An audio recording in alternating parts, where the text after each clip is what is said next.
Nasubukan nyo na bang manghiram ng pera sa mga lending app? Ibinibida ng mga ito ang mabilis na processing at wala gaanong requirements. Pero sinisilip ngayon ng PAOK ang mga lending app na ito dahil sa mga sumbong ng harassment at pananakot sa mga kliyenteng hindi nakakapagbayad. May balitang A to Z si Kim Salinas. Minumura ka na kailangan bayaran to, ang kapal ng mukha mo, may mga ganun po. Ito ang mga katagang natatanggap umano ng borrower na itatago natin sa pangalang Kate mula sa inutangan niyang lending app. Ito'y matapos siyang hindi makapagbayad sa kanyang due date. Aniya, naingganyo siyang mangutang sa app dahil sa bilis ng pagproseso at wala gaanong requirements bukod sa ID. In just mga 3 minutes, meron na agad na ipapasok na pera sa GCash. Kung nanghiram ka ng 3,000, ibabalik mo 4,500 agad in a week. Ganun kalaki yung mga interest. Tapos pag hindi po kayo nakabayad, nagdadagdag pa ulit hanggang sa lumaki ng lumaki. Pero dahil hindi agad nakapagbayad si Kate, dito na siya napasubo at pumasok sa Tapal system kung saan umutang siyang muli sa ibang lending app para mabayaran ang naunang loan. Grabe rin yung pananakot na through text tsaka tawag, yun. Hindi ka tatantanan nila, laging tawag ng tawag.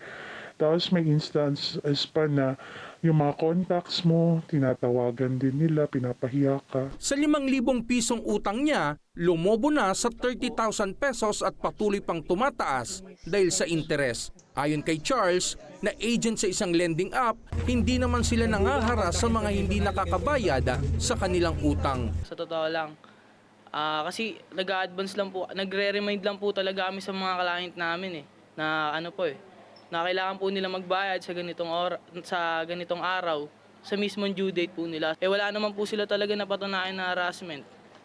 Sa advance department, puro lang po talaga doon, reminders. Hindi rin aniya totoo ang commission system sa bawat kliyenteng mapapagbayad nila.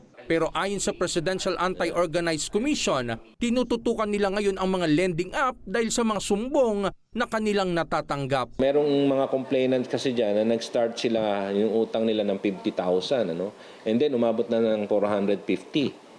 So, imagine kung masingil nila yon, malaki yung binibigay sa kanilang porsyento. Ayon sa PAOK, kailangang silipin ang pamamahiya at pananakot ng mga agent sa kanilang mga kliyente. Yung iba nasira yung pamilya, yung iba nagpakamatay, yung iba talagang pati yung mga anak nila natakot na kasi nga pag nangihiya sila is ipapadala nila sa mga kaibigan mo sa sa Facebook. Bukod pa ito sa malaking interes sa mga ola na nauuwi sa pagkabaon sa utang.